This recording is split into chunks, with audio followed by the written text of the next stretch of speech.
Tal vez has escuchado esta ilustración antes, que ocurrió hace muchos años, pero es lindo refrescarla. Un niñito había fabricado un pequeño bote, todo pintado y con terminaciones de lujo. Un día, alguien le robó el bote y quedó angustiado. Cierto día, al pasar por una casa de empeños, vio su bote y con alegría corrió hasta el dependiente y le dijo: «Ese es mi botecito». «No», respondió el dependiente, «es mío, porque yo lo compré». «Sí», dijo el niño, pero es mío porque yo lo hice». «Bueno», dijo el dependiente, «si me pagas $2, puedes llevártelo». Eso era mucho dinero para un niño que no tenía un solo centavo.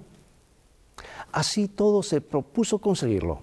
Cortó el césped, hizo toda clase de mandados y pronto juntó el dinero. Corrió hasta la casa de empeños y dijo: «Quiero mi bote». Pagó el dinero y recibió su bote. Tomó el bote en sus brazos, lo abrazó y lo besó y dijo: «Querido botecito mío, te amo, eres mío, eres doblemente mío. Yo te hice y ahora te compré». Y así ocurre con nosotros. Pero en lugar de ser doblemente, me atrevo a decir que somos triplemente del Señor por creación, por redención y por sustentación. Él nos creó y caímos en la casa de empeños de Satanás. Entonces Jesús vino y nos compró a un costo inmenso, no de oro ni plata, sino con su propia sangre. Pertenecemos al Señor por creación, por redención y por sustentación. Ve por tu Biblia y en un momento más regresaré.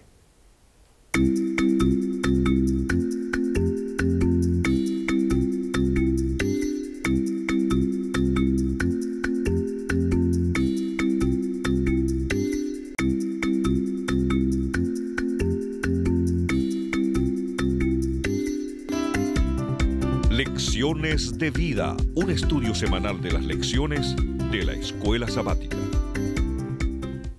Espero que tengas tu Biblia porque hoy la usaremos extensamente. Y el versículo central de hoy se encuentra en Gálatas 3:13. Cristo nos rescató de la maldición de la ley al hacerse maldición por nosotros, pues está escrito: maldito todo el que es colgado de un madero.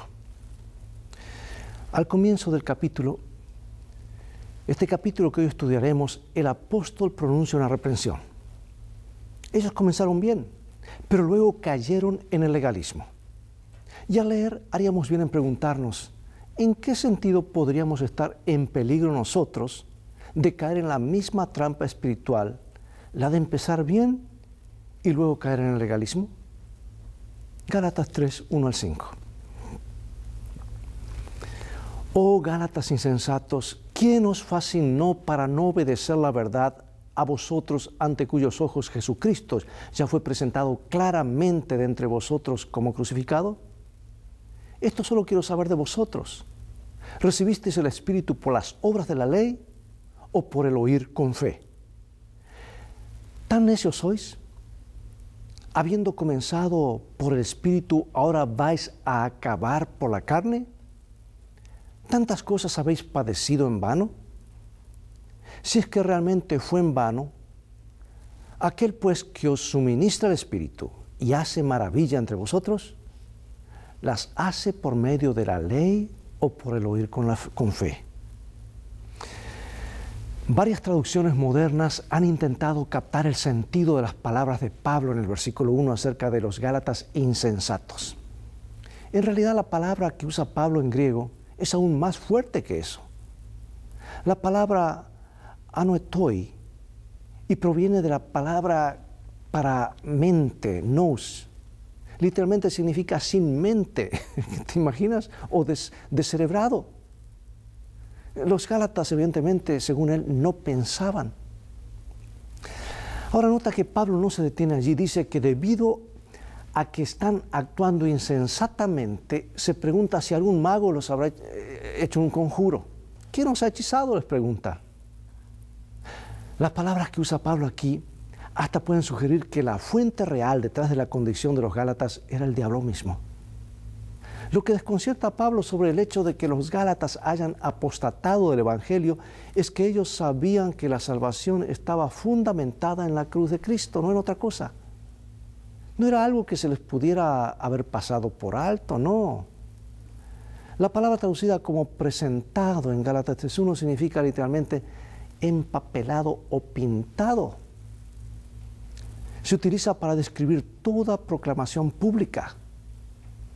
Pablo está diciendo que la cruz era una parte tan central de su predicación que los Gálatas, de hecho, habían visto en el ojo de su mente a Cristo crucificado. En un sentido, están diciendo que por sus acciones, él está diciendo, están dándole la espalda a la cruz. Y Pablo luego contrasta la experiencia presente de los Gálatas con el modo en que llegaron a conocer a Cristo, haciéndoles algunas preguntas retóricas, como estas. ¿Cómo recibieron el Espíritu? Es decir, ¿cómo llegaron a ser cristianos? Y desde una perspectiva un poco diferente, ¿por qué Dios les otorgó el Espíritu? ¿Fue porque hicieron algo para merecerlo? Desde luego que no. Más bien fue porque creyeron las buenas nuevas de lo que Cristo ya había hecho por ellos. O sea que, habiendo comenzado correctamente, ¿qué los haría pensar que ahora debían depender de su propio comportamiento para salvarse? ¿Cuán a menudo te viene el pensamiento, estoy haciendo las cosas bastante bien? ¿No te ha ocurrido eso? Soy un cristiano sólido, no hago esto y no hago aquello. Y luego, aún sutilmente, piensas que de alguna manera eres lo suficientemente bueno para ser salvo. ¿Cuál es el problema con ese pensamiento? ¿Quién lo origina? He aquí, en su carta a los Gálatas, Pablo ha defendido su evangelio de la justificación por la fe apelando al acuerdo realizado con los apóstoles en Jerusalén y a la experiencia personal de los mismos Gálatas. Y a partir de Gálatas 3:6, Pablo ahora se refiere al testimonio de las Escrituras para la confirmación final más importante de su evangelio. De hecho, Gálatas 3:6 al 4:31 está formado de argumentos progresivos basados en las Escrituras. Veamos algunos de ellos. Leo capítulo 3 de Gálatas, versículos 6 al 8, y dice así: Así Abraham creyó a Dios y le fue contado por justicia. Sabed, por tanto, que los que son de fe, estos son hijos de Abraham. Y la Escritura, previendo que Dios había de justificar por la fe a los gentiles, dio de antemano la buena nueva a Abraham, diciendo: en ti serán benditas todas las naciones.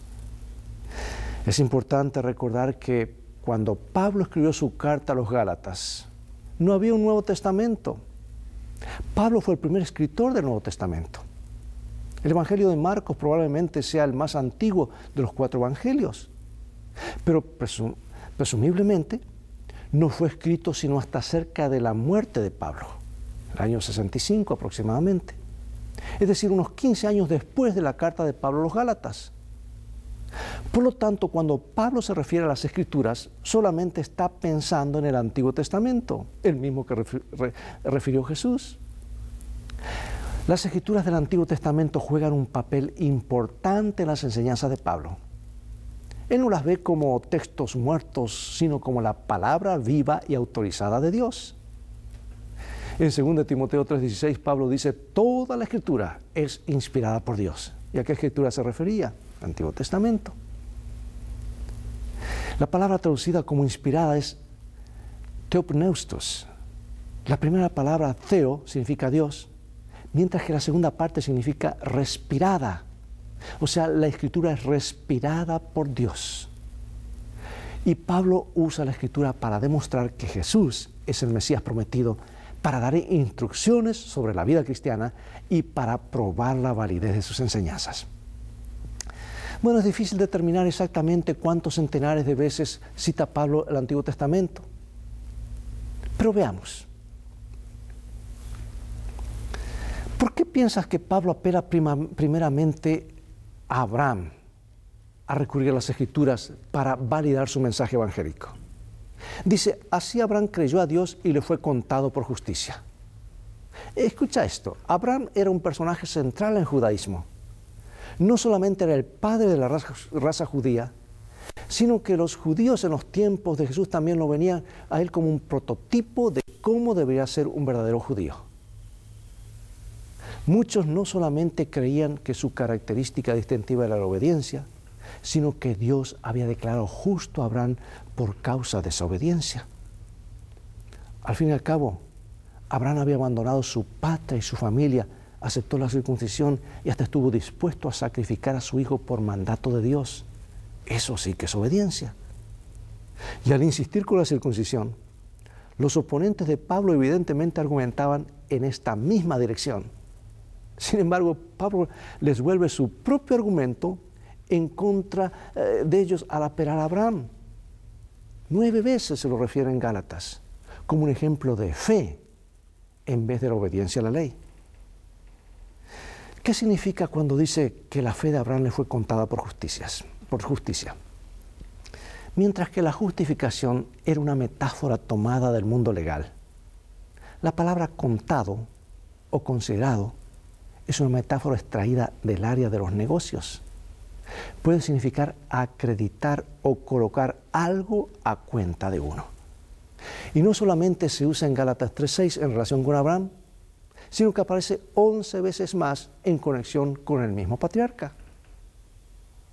Y algunas versiones de la Biblia traducen esta palabra como contado, considerado o imputado. Según la metáfora de Pablo, lo que se coloca en nuestra cuenta es la justicia. Sin embargo, la pregunta es, ¿en base a qué nos cuenta Dios como justos? Ciertamente no puede ser sobre la base de la obediencia o de mi actuar, a pesar de lo que afirmaban los oponentes de Pablo. No importa que dijeran sobre la obediencia de Abraham. Las Escrituras dicen que fue por causa de la fe de Abraham que Dios lo contó como justo. La Biblia es clara. La obediencia a Abraham no era la base de justificación, de hecho, era el resultado. De paso, amigo y amiga, ¿te has puesto a pensar que Abraham no era hebreo, no era judío, era un gentil? Él no hizo las cosas para ser justificado, las hizo porque ya había sido justificado. La justificación lleva a la obediencia y no viceversa. Medita en lo que significa esto. Que eres justificado no por algo que haces, sino solamente por lo que Cristo ha hecho por ti. ¿Y por qué estas son buenas nuevas? ¿De qué manera puedes aprender a hacer tuya esa verdad? Es decir, a creer que se aplica a ti personalmente y a mí, más allá de tus luchas, de tu pasado o incluso de tu presente. Ahora presta atención y observa el Evangelio. Observemos el Evangelio en el Antiguo Testamento. Vamos a leer los versículos, ya los leímos, pero es muy relevante. Vamos a leerlo otra vez. Gálatas 3:8. Y la Escritura, previendo que Dios había de justificar por la fe a los gentiles, dio de antemano la buena nueva a Abraham, diciendo, en ti serán benditas todas las naciones.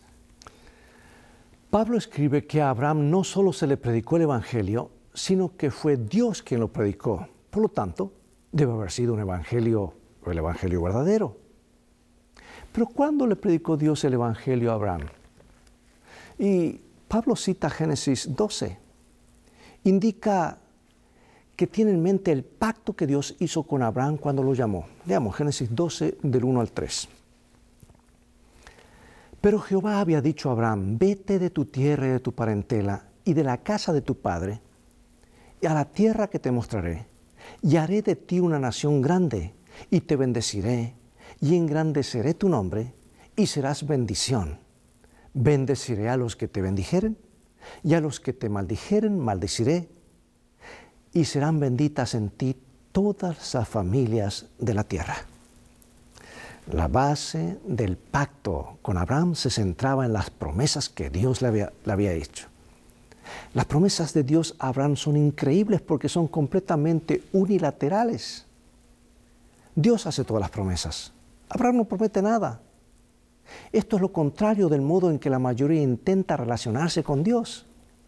Por lo general prometemos servirlo solamente si Él hace algo por nosotros como condición. Pero eso es legalismo. Dios no le pidió a Abraham que le prometiera nada, sino que aceptara las promesas de Dios por la fe. Por supuesto, esa no era una tarea fácil porque Abraham tuvo que aprender a confiar completamente en Dios y no en sí mismo. Por lo tanto, El llamado a Abraham ilustra la esencia del Evangelio, que es la salvación por la fe. Bueno, algunos concluyen erróneamente que la Biblia enseña dos formas de salvación, pero amigo y amiga, esto no es así. Afirma que en tiempos del Antiguo Testamento la salvación se basaba en guardar los mandamientos. Luego, como eso no funcionó muy bien, Dios abolió la ley e hizo posible la salvación por la fe. ¿Sabe que esto no podría estar más alejado de la verdad? Como escribió el apóstol Pablo en Gálatas 1:7. Dice, no que haya otro, sino que hay algunos que os perturban y quieren pervertir el Evangelio de Cristo. Hay un solo Evangelio. El Antiguo Testamento ellos miraban hacia el futuro, al Mesías que vendría, y lo aceptaban por fe a través del sacrificio del Cordero. Pero resulta que en el Nuevo Testamento, por fe miramos hacia atrás, hacia el pasado, al Cordero de Dios que murió por nosotros. Porque la salvación siempre ha sido por fe en el Cordero de Dios, no en los sacrificios en sí mismos, ni en cumplir con cosas que podamos hacer para agradar a Dios, como tampoco en la fe en sí misma. Es la fe en el Cordero de Dios y lo que hace por nosotros. Es un hecho histórico que definió el triunfo sobre el mal y aseguró nuevamente el universo, devolviéndole la libertad a cada ser humano de amar a Dios o desobedecerle. Bueno, hay muchos ejemplos de lo que estoy diciendo en el Antiguo Testamento, porque, ¿sabes? A menudo lo que me preocupa es que escuchamos esta frase, gracia barata. Sin embargo, es un calificativo poco apropiado. La gracia no es barata, es gratis, por lo menos para nosotros. Pero la arruinamos cuando pensamos que podemos añadirle nuestras obras o cuando pensamos que podemos utilizarla como una excusa para pecar. Pregunta en tu propia experiencia, ¿hacia cuál de estas posturas te sientes más propenso a inclinarte? ¿O cómo puedes evitarlo? Pablo va más allá de lo que ellos esperaban. Mira lo que dice, Gálatas 3:10. Porque todos los que dependen de las obras de la ley están bajo maldición, pues escrito está: maldito todo aquel que no permaneciere en todas las cosas escritas en el libro de la ley para hacerlas. Los oponentes de Pablo sin duda quedaron estupefactos por sus palabras, porque ciertamente no consideraban que se encontraban bajo una maldición. Y de hecho lo estaban. Ellos esperaban ser bendecidos por su obediencia. Sin embargo, Pablo dice, todos los que dependen de las obras de la ley están bajo maldición. Pues está escrito, maldito todo aquel que no permaneciere en todas las cosas escritas en el libro de la ley para hacerlas. Amigo y amiga, Pablo está contrastando dos alternativas completamente diferentes, la salvación por la fe y la salvación por las obras. Las bendiciones y las maldiciones del pacto presentadas en Deuteronomio 27-28. ¿Sabes? Eran sencillas, pero lo vuelve a presentar aquí de una forma que ellos pudiesen comprender, porque estaban enceguecidos. Aquellos que obedecían eran benditos, aquellos que desobedecían eran malditos. O sea que eso significa que si una persona desea depender de la obediencia a la ley para ser acepto ante Dios, entonces debe guardar toda la ley sin mácula. No tenemos la libertad de seleccionar o elegir lo que deseamos obedecer. Tampoco deberíamos suponer que Dios está dispuesto a pasar por alto algunos errores de tanto en tanto. ¿Es todo? Pues nada. Y por supuesto, estas no son buenas nuevas, no solo para los gentiles, sino también para los oponentes legalistas de Pablo, porque todos pecaron y están destituidos de la gloria de Dios. No importa cuánto intentemos ser buenos, la ley solamente puede condenarnos como transgresores de la ley. Nacimos en esa condición y aquí estamos. Pregunto, ¿de qué manera Cristo nos libró de la maldición de la ley? Me viene a la mente otro versículo más, Gálatas 3:13, y dice, Cristo nos redimió de la maldición de la ley, hecho por nosotros maldición, porque está escrito: maldito todo el que es colgado en un madero. Pero tenemos también en 2 Corintios capítulo 5, versículo 21, nos dice: al que no conoció pecado, por nosotros hizo pecado, para que nosotros fuésemos hechos justicia de Dios en él. Y Pablo aquí introduce una metáfora, otra metáfora para explicar lo que Dios ha hecho por nosotros en Cristo. ¿Sabes que la palabra redimir significa comprar nuevamente? Se usaba para referirse al pago del rescate para liberar rehenes o el precio pagado para libertar a un esclavo.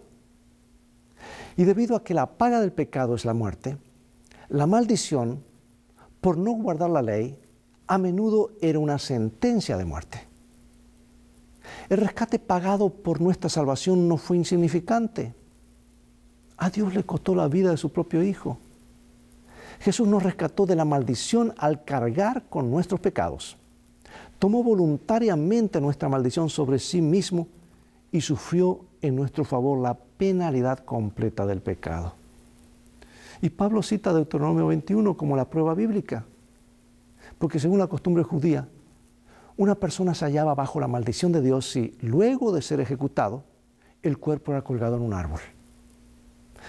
La muerte de Jesús en la cruz se consideraba un ejemplo de esa maldición. No es de extrañar entonces que la cruz era una piedra de tropiezo para algunos judíos que no podían concebir la idea de que el Mesías fuera maldito ante Dios. ¿Captas tú la profundidad de este debate y por qué Pablo tiene que hablar tan claro? Si tú te sitúas en el contexto que vivían los hermanos del primer siglo, es algo tremendo, pero Dios actúa exactamente así. Sí, el Mesías cargó con una maldición, pero no era su propia maldición, era la nuestra. Y ahora, para finalizar, quiero hacerlo con 2 párrafos inspirados y luego algunas preguntas de reflexión. De este libro maravilloso, El deseado de todas las gentes, página 701, nos dice lo siguiente. Sobre Cristo, como sustituto y garante nuestro, fue puesta la iniquidad de todos nosotros. Fue contado por transgresor a fin de que pudiese redimirnos de la condenación de la ley. La culpabilidad de cada descendiente de Adán abrumó su corazón. La ira de Dios contra el pecado, la terrible manifestación de su desagrado por causa de la iniquidad, llenó de consternación el alma de su Hijo. Toda su vida, Cristo había estado proclamando a un mundo caído las buenas nuevas de la misericordia y el amor perdonador del Padre. Su tema era la salvación aún del principal de los pecadores. Pero en estos momentos, sintiendo el terrible peso de la culpabilidad que lleva, no puede ver el rostro reconciliador del Padre. Y al sentir el Salvador, que de él se retraía el semblante divino, en esta hora de suprema angustia, atravesó su corazón un pesar que nunca podrá comprender plenamente el hombre. Tan grande fue esa agonía que apenas le dejaba sentir el dolor físico. Y tengo otra cita más. Está en el libro Conflicto de los Siglos, hablando acerca de Lutero, página 138. Entonces Lutero inició resueltamente su obra como campeón de la verdad. Su voz se oyó desde el púlpito en seria y solemne advertencia. Expuso ante la gente el carácter ofensivo del pecado y le enseñó que le es imposible al hombre, por medio de sus propias obras, reducir su culpabilidad o evitar el castigo. Solo el arrepentimiento ante Dios y la fe en Cristo pueden salvar al pecador. La gracia de Cristo no se puede comprar. Es un don gratuito. Aconsejaba a sus oyentes que no comprasen indulgencias, sino que mirasen con fe al Redentor crucificado. Amigo y amiga, los mandamientos nos salvan. El que salva es Jesús, pero los mandamientos fueron puestos para proteger a los que Dios ha salvado, para que no estemos en el terreno del enemigo, porque fuera de ese cerco hay pecado, muerte, condenación, estamos perdidos. Y Jesús pagó un precio muy alto por cada uno y quiere asegurarse de tenernos dentro de su cerco donde hay paz, amor y salvación. De hecho, el salmista prorrumpió aclamando y dijo, mucha paz tienen los que aman tu ley, no hay para ellos tropiezo. Y Pablo habló con mucha vehemencia acerca del error teológico de la salvación por las obras. Pregunto, ¿qué nos dice eso acerca de la importancia de la buena teología? ¿Por qué deberíamos nosotros como iglesia posicionarnos con firmeza, si es necesario, cuando se enseña el error en nuestro medio? Dios nos ayude a hacer de Jesús y su palabra el fundamento de nuestra fe. Pues la fe viene por el oír, y el oír por la palabra de Dios. Que esta sea tu experiencia y mi experiencia. Acompáñame en oración. Oh Padre Celestial, estamos estudiando estos temas tan profundos. Gracias porque el apóstol Pablo, usado por ti, explicó claramente, trajo a luz aquellas verdades que estaban siendo oscurecidas por la tradición. Y esas verdades hoy brillan en todo su esplendor a nuestros días. Porque los problemas que se suscitaron en aquel entonces también los tenemos hoy. Y es tu palabra la que nos habla claramente. Y gracias por estos consejos, por utilizar al apóstol Pablo para redescubrir estas verdades por tanto tiempo escondidas. Queremos hacer de Jesús nuestro centro, nuestro guía, nuestro todo. Perdónanos si hasta aquí hemos estado con una mezcla de errores teológicos o siquiera tal vez pensándolos o considerándolos. Queremos ser fieles a tu palabra, aún así ha dicho el Señor, creer lo que nos dices, porque tú lo dices. Te agradecemos esto en el nombre de Jesús. Amén. Amigo y amiga, desde principio a fin, en la vida cristiana, la base de nuestra salvación es la fe sola en Cristo. Y por causa de la fe en las promesas de Dios, Abraham fue contado como justo. Y ese mismo regalo de justificación está disponible hoy para todos aquellos que comparten la fe de Abraham. Ha llegado el momento de despedirnos. Es todo el tiempo que tenemos por hoy. Será hasta una nueva lección de vida que veremos en una próxima oportunidad. Mientras tanto, Dios te bendiga y te guarde. Y recuerda, tú vales mucho para Jesús. Él te ama más de lo que puedes imaginar.